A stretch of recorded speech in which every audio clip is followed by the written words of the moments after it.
مجھے تو سمجھ نہیں آتی غیرت کدھر چلی گئی، دینی غیرت کہاں چلی گئی۔ ہم پتہ نہیں زندہ ہیں، ہمارا زندہ رہنا جرم ہے اگر ہم ان کی مدد نہیں کر سکتے۔ ایسی کوئی بے حس اور بے غیرت قوم بھی کبھی ہوئی ہوگی؟ ہم نے تاریخ میں بے غیرتی کی بڑی داستانیں سنی ہیں۔ اللہ تعالیٰ قرآن میں فرماتا ہے وَمَا لَكُمْ لَا تُقَاتِلُونَ فِي سَبِيلِ اللَّهِ، اب تمہیں کیا موت پڑ گئی ہے، اب کیوں نہیں لڑتے تم اللہ کے راستے میں؟ والمستضعفین من الرجال والنساء والولدان الذین یقولون ربنا اخرجنا من هذه القرية الظالم اهلها۔ پوری دنیا پر ظلم کی داستانیں ساری دنیا دیکھ رہی ہے۔ مسجد اقصی کو آگ لگا دی گئی ہے، ہماری بچیوں کو، بہنوں کو، بیٹیوں کو وہ اپنے گھٹنے کے نیچے لے کے بیٹھے ہوئے ہیں، تصویریں سوشل میڈیا پر شیئر ہو رہی ہیں، بچے چھوٹے چھوٹے قتل کیے جا رہے ہیں، کسی کو غیرت نہیں آ رہی۔ مجھے تو یوں لگتا ہے یہ ہماری نمازیں، ہمارے سجدے کیسے قبول ہوں گے؟ ہم جو مجرم ہیں جو آرام سے بیٹھے رہیں، کیا کریں؟ بے بسی کی انتہا ہے۔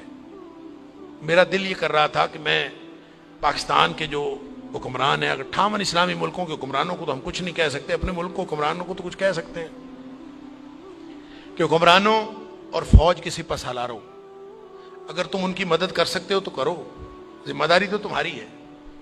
نہیں کر سکتے نا تو ہمیں ایک جہاز میں بھر کے وہاں بھیج دو، کم از کم ہم عزت کی موت مری جائیں، کم از کم جا کے ہم وہاں پہ ان کے ساتھ شہید ہو جائیں، اللہ کو قیامت کے دن ہم اور نبی کریم صلی اللہ علیہ وسلم کو چہرہ دکھانے کے تو قابل ہوں کہ اللہ ہمیں غیرت تھی، ہمارے اندر کو ملی اور دینی غیرت تھی۔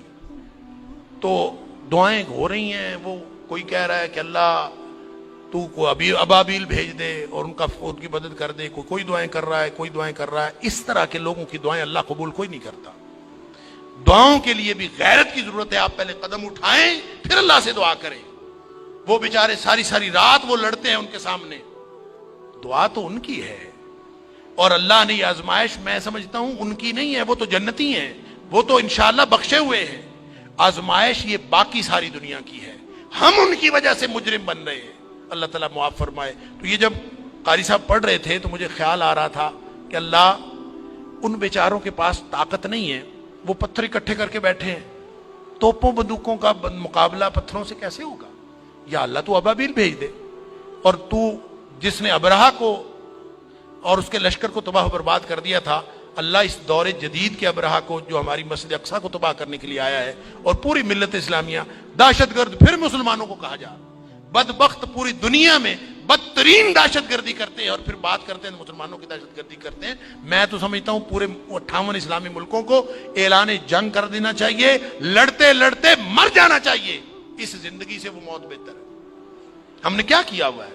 کیسی زندگی، کیسا دین، کیا کلمہ پڑا ہوا ہے ہم نے، کیسی قرآن کی باتیں، کیا قرآن کے دروس۔